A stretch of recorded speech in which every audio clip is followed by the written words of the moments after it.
Hello guys, எல்லாத்துக்கும் வணக்கம். களம் 8ல் யாரோ கௌதம் கம்பீரையும் பிசிசியையும் போட்டு பொழந்துட்டாங்க போல இருக்கு. ஃபேன்ஸ் என்ன எதிர்பார்த்தாங்களோ அதையே ஒரு டீமா ரெப்ரசென்ட் பண்ணியிருக்காங்க for India T20 world cup. கொஞ்சம் கூட எதிர்பார்க்க கிடையாது. விஷயம் தெரியாதவன் எவனாச்சும் ஒருத்தர் இந்த ஸ்குவாடை பார்த்தான்னு வைங்களேன், ஃபேன்ஸோட பெர்ஸ்பெக்டிவ்ல எடுத்துருக்காங்களா ஸ்குவாடு அப்படின்னு தான் நினைப்பாங்க. இல்லைனா ஃபேன்ஸ் எல்லாம் ஆசைப்பட்டு இந்த ஆன்லைன்ல ஸ்குவாடு போடுவாங்கல்ல, இந்த 11 பேர் விளையாட நல்லா இருக்கும் அப்படின்னு சொல்லிட்டு. ஸோ அந்த மாதிரி ஏதாவது ஒரு 11 பேர் எடுத்து வச்சிருக்கீங்களா அப்படின்னு தான் கேட்பாங்க. பிகாஸ் இந்த T20 ஸ்குவாட் எடுத்துட்டு வைங்களேன், ஷோர் பெர்ஃபெக்டா இருக்கு. ஸோ எல்லாமே வந்து பாத்தீங்கன்னா கரெக்டா இருக்கு. யார் யார் எந்தெந்த இடத்துல இருக்கணுமோ அவங்க அந்தந்த இடத்துல இருக்காங்க. ஃபார் எக்ஸாம்பிள் ஓப்பனிங் பொசிஷன் எடுத்துட்டா அபிஷேக் சர்மாவை ரீப்ளேஸ் பண்றதுக்கு யாருமே கிடையாது.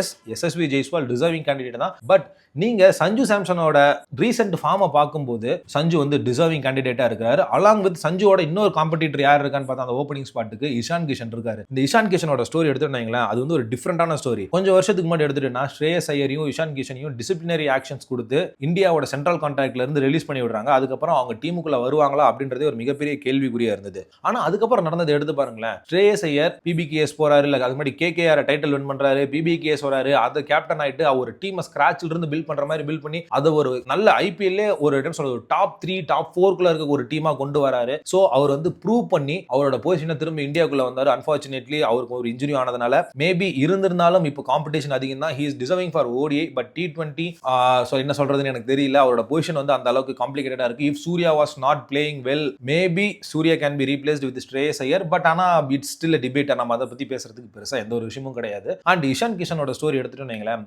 இஷான் கிஷனுக்கு IPL கேப்டனோ எதுவும் கிடையாது. IPL பெருசா இருக்கு. அவர் அடிக்கிற விஷயம் கூட வெளியில தெரிய மாட்டேங்குது. ஏன்னா ஒரு பக்கம் Abhishek Sharma monsters innings play பண்ணிட்டு இருக்காரு, இன்னொரு பக்கம் டிராவிஸ் ஹெட் அதே மாதிரி ஃபாலோ பண்ணிட்டு இருக்காரு. சோ மத்த ரெண்டு பேர் என்ன பண்றாங்கன்னா ஆளுக்கு ஒரு 50-50 அடிச்சுட்டு வரும்போது என்னதான் இஷான் கிஷன் வந்து ஒரு 10-20 பால்ல ஒரு 30-40 ரன் ஸ்கோர் பண்ணாலும் அது வெளியில பெருசா தெரியாமலே தான் இருந்தது. தேங்க் காட் அவருக்கு இந்த டொமஸ்டிக் மேட்ச்ல வந்து பாத்தீங்கன்னா கேப்டன்சி வாய்ப்பும் கிடைச்சது ஜார்க்கண்டுக்கு. சோ ஜார்க்கண்டுக்கு கேப்டன் ஆனதுக்கு அப்புறம் கிட்டத்தட்ட 15 வருஷத்துக்கு அப்புறமேட்டுக்கு ஜார்க்கண்ட் ஒரு டிராஃபி வின் பண்றாங்க. சோ அந்த அளவுக்கு வந்து பாத்தீங்கன்னா இஷான் கிஷன் மட்டும் அவரோட பேட்டிங் பொட்டன்ஷியல் வெளியில காட்டாம அந்த டீமையும் வின் பண்ண வச்சு ஃபைனல்ஸ்ல ஒரு 40-42 பால் செஞ்சுரி அடிக்கிறதெல்லாம் அதெல்லாம் வந்து என்ன சொல்றதுன்னா நம்மளாம் அந்த ஸ்கூல்ல உட்காந்து யோசிச்சுட்டு இருப்போம்ல. அப்ப நம்ம இமேஜின் பண்ணல, திடீர்னு நம்ம India vs Pakistan finals match மாதிரி ஒரு மேட்ச்ல இறக்கி விடுறாங்க. அந்த மேட்ச்ல நம்ம ஒரு செஞ்சுரி அடிக்கிறோம் ஒரு 30 பால்ல. அப்ப எல்லாரும் நம்மள அப்படியே கை தட்டி அப்படியே கொந்தளிக்கிறாங்க அப்படின்ட்டு. அந்த மாதிரி வந்து பாத்தீங்கன்னா இட்ஸ் அ மொமெண்ட். அந்த மாதிரி ஒரு மொமெண்ட்டை ஒரு கிரியேட் பண்ணி அவருக்கான ஸ்பேஸை வந்து இந்தியன் டீமுக்குள்ள கொண்டு வந்திருக்காரு. ஹோப் இந்த ஃபார்மை வந்து அவர் கேரி ஃபார்வர்ட் பண்ணாருன்னு வைங்களேன். இமேஜின் பண்ணிப்பாங்களா, ஒரு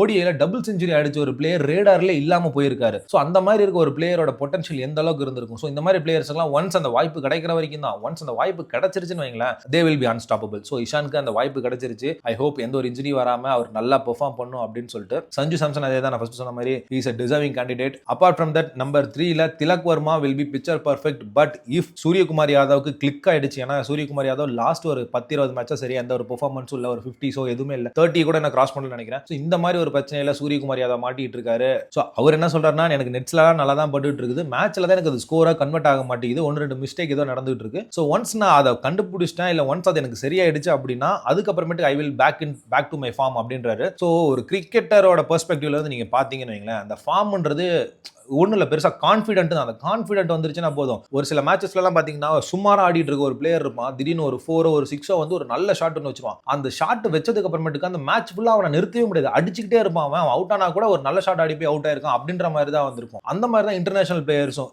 அதுக்கு ஒரு பிக்சர் பெர்ஃபெக்ட் எக்ஸாம்பிள் யாருன்னு பார்த்தீங்கன்னா விராட் கோலி. அந்த 18th ஓவர் 5th பால் அந்த 6 அடிக்கிறதுக்கு முன்னாடி வரைக்கும் இருந்த விராட் கோலி மேல 1008 கேள்விகள் இருந்தது. இவர் வந்து கேப்பபிளா, இதுக்கு மேல இந்த டீம்ல அவர் வந்து கன்டினியூ பண்ணுமா அப்படின்னு சொல்லிட்டு நிறைய விஷயங்களா இருந்தது. யங்ஸ்டர்ஸ்க்கு வாய்ப்பு கொடுக்கலாம் அப்படின்ட்டு.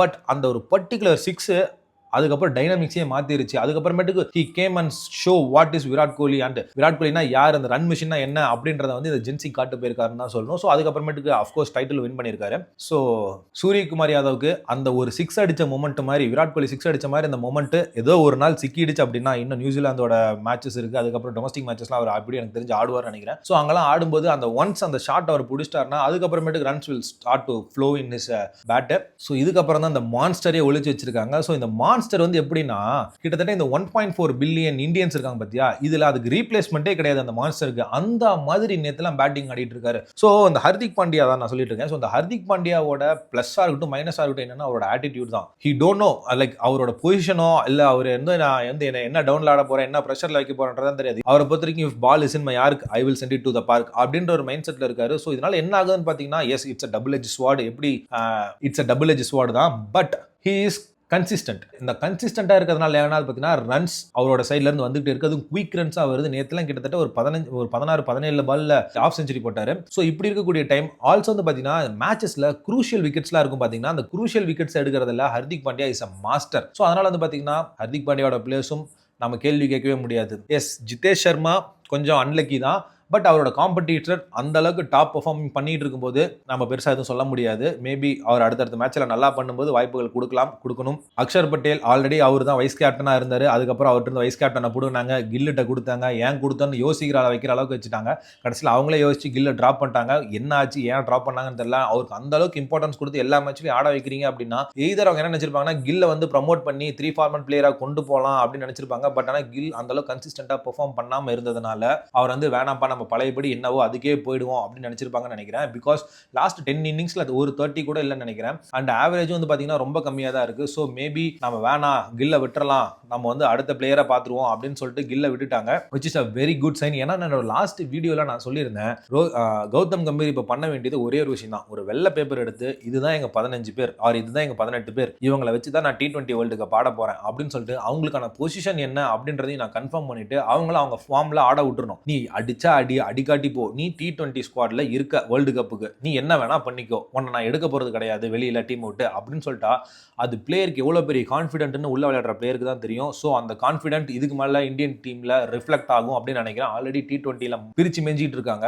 பேட்ஸ்மேன் சைட்ல வந்து பாத்தீங்கன்னா இட்ஸ் ஆல் டன். ஓகேவா, அக்ஷர் பட்டேல் அவர் நம்ம பவுலர் லிஸ்ட்ல வச்சுப்போம். ஸோ இப்போ T20 வேர்ல்டு கப்பில் T20 மேட்சஸில் ஜடேஜாவை ரீப்ளேஸ் பண்ணுறது அக்ஷர் பட்டேல் தான். He is doing his job. So Axar Patel அவரோட வைஸ் கேப்டன்சி பதவியும் திரும்ப கிடச்சிருச்சு. இதுக்கு மேலே அவர் நல்லா பெர்ஃபார்ம் பண்ணுவார். இதுக்கு முன்னாடி நல்லா தான் பண்ணிட்டு இருந்தார். குரூஷியல் ரன்ஸ்லாம் அடிப்பார். அந்த ஒரு 20-30 ரன்லாம் இருக்கும், குரூஷியலான ரன்ஸாக இருக்கும். ஸோ அதெல்லாம் அடிச்சு கொடுத்துட்டு இருந்தாரு. மேபி நம்பர் 3 அவர் இறக்க வேணாம், அதுக்கு இதில் இறக்க மாட்டாங்க. ஏன்னா இங்கே இருக்கிற டாப் 5 வந்து கடப்பார டீமாக இருக்குது. ஸோ அவங்களே முடிச்சு கொடுத்துட்டு போயிடுவாங்க. அக்ஷர் பட்டேல் பேட்டிங் வரதுக்கு வாய்ப்பு இருக்காது. அதே மீறி வராரு அப்படின்னா லெட்ஸ் சி. தென் பவுலர்ஸ்குள்ள வரோம் அப்படின்னா வருண் சக்கரவர்த்தி ஆர் பும்ரா அனதர் லெவல்ல இருக்காங்க. ஏன்னா நீங்க வருண் சக்கரவர்த்தி இந்த போன மேட்ச்ல 40 ரன் கொடுத்துட்டானே அப்படின்னு கூட நீங்க யோசிக்கலாம். பட் ஆனா நீங்க ஒரு விஷயத்தை யோசிச்சு பாருங்க, அந்த பிட்ச்ல பால் அவ்வளோ வெட்டுல கிரிப் ஆகி டர்ன் ஆகுது. ஆல்சோ வந்து பாத்தீங்கன்னா வருண் கூகுளி நல்லா ட்ரை பண்றாரு. ஆல்சோ பால் ஸ்கிட் ஆயிட்டும் உள்ள போகுது. ஸோ இது ரெண்டுமே வந்து பாத்தீங்கன்னா ஒரு பேட்ஸ்மேனோட பெர்ஸ்பெக்டிவ்ல இருந்து பார்க்கும்போது ஒரு மோசமான பால்ஸ். இந்த பால்ஸ் நீங்க ஃபேஸ் பண்ண கூடாது அப்படின்னு நினைப்பீங்க. ஏன்னா அந்த பால் கூகுளியா வருதா இல்ல ஸ்கிட் ஆகி போதா அப்படின்றது உங்களுக்கு தெரியாது, இல்ல டர்ன் ஆக போதா அப்படின்றது தெரியாது. அவரோட ஹேண்ட் ஆக்ஷன் கொஞ்சம் வித்தியாசமான ஒரு ஹேண்ட் ஆக்ஷன். நார்மலா ஃபிங்கர் ஸ்பின்னர் மாதிரி அவர் போடுறது கிடையாது. Varun the mystery spinner, he is deserving. என்னதான் 4 ஓவருக்கு 40 ரன் கொடுத்தாலும் 4 விக்கெட் எடுக்கிறாரு. ஸோ அதனால நம்ம அவரை வெளியில் எடுக்க முடியாது. அதுக்கப்புறம் Bumrah, he is the OG front line bowler for India. So நம்ம அவரை மாற்றவே முடியாது. ஸோ அப்படி இருக்கக்கூடிய டைம்ல இவங்க 2 பேரும் ஓவர் போடுறாங்க அப்படின்னா 20 ஓவரில் 8 ஓவரில் சாலிடா ஒரு 30 ரன் 40 ரன் 2 பேரும் சேர்ந்து கொடுத்துட்டு 2 விக்கெட் 3 விக்கெட் எடுத்துட்டாங்கன்னா ஆவரேஜா நான் சொல்றேன். ஸோ அதுவே வந்து ஒரு நல்ல விஷயம். இன்கேஸ் யாரோ ஒருத்தருக்கு கிளிக் ஆகிட்டு ஒரு 4 விக்கெட் 5 விக்கெட் எடுத்துட்டாங்கன்னா அதுக்கப்புறம் டீமே இருக்காது அந்த இடத்துல. தென் ஹர்ஷித் ராணா ஆர் ஹர்ஷதீப் சிங் உள்ள வந்து யாருக்கு வாய்ப்பு கிடையாதோ அவங்க வந்து அவங்க பெர்ஃபார்ம் பண்ணி அவங்களோட நேமை காப்பாற்றிக்கலாம். ஸோ குல்தீப் யாதவ் த சைனா மேன் பவுலர். ஸோ அவரும் வந்து பார்த்தீங்கன்னா குறை சொல்ற ஃபார்ம்லாம் கிடையாது. அவரும் அவரோட வேலையை பக்காவாக பண்ணிட்டு இருக்காரு. அவரோட பாலை சவுத் ஆப்பிரிக்கன் டீம்ஸ் ஆடின விதத்தில் நீங்கள் பார்த்துருந்தீங்கன்னா தெரியும். பால் வந்து லோ கெப்ட் ஆகுது, முன்னாடி வரதா பின்னாடி வரதான் தெரியாத அளவுக்கு போய் அவுட் ஆகிட்டு இருக்காங்க. So this team is what every cricket fan, every Indian cricket fan always wanted. So வந்து ரொம்ப ஹாப்பியாக இருக்குது இந்த மாதிரி ஒரு டீமை கௌதம் கம்பீர் எடுத்தாரா அப்படின்றது எனக்கு வந்து கொஞ்சம் ஆச்சரியமா இருக்குது. Maybe it was is plan right from the ஸ்டார்ட்டாக கூட இருந்திருக்கலாம். நான் எல்லாத்துக்கும் வாய்ப்பு கொடுப்பேன், இல்லை எனக்கு பிடிச்ச பிளேயர்ஸ்க்கு நான் வாய்ப்பு கொடுப்பேன். நல்லா பெர்ஃபார்ம் பண்ணுறாங்களான்னு பார்ப்பேன். நல்லா பெர்ஃபார்ம் பண்ணால் ஹர்ஷித் ராணா மாதிரி உள்ள வச்சுப்பேன், இல்லை பெர்ஃபார்ம் பண்ணலன்னா கில்லு மாதிரி வெளியில் தூக்கி போட்டுருவேன். இப்படி அவர் யோசிச்சிருந்திருக்கலாம். இல்லைனா இந்த T20 வேர்ல்டு கப்பை நான் ஜெயிச்சே ஆகணும், நான் யாரு அப்படின்றத ஒரு கோச்சா நான் வந்து ப்ரூவ் பண்ணணும் அப்படின்றதுக்காக நான் வந்து ஒரு பக்காவான டீம் எடுக்கணும் அப்படின்றதுக்காக டீம் எடுத்தாங்களா, இல்லை வேற ஏதாச்சும் மேலே இருந்து ப்ரெஷர் வந்து அவர் அந்த டீம் எடுத்தாரான்னு தெரியல. But this is the team which every fans wanted. So ஒரு வழியா இந்தியா டீமை வந்து அனௌன்ஸ் பண்ணிட்டாங்க. பட் இன்னும் வேற எந்த டீம்ஸும் வந்து என்ன டீம் அனௌன்ஸ் பண்ண கிடையாது. அவங்க ஒவ்வொருத்தரும் அனௌன்ஸ் பண்ணும்போது அதை பற்றி நம்ம மறக்காம எல்லாத்தையும் பேசுவோம். அதெல்லாம் நீங்கள் தெரிஞ்சுக்கணும்னு நினச்சிங்கன்னா மறக்காம பேஜை சப்ஸ்கிரைப் பண்ணி வச்சுக்கோங்க.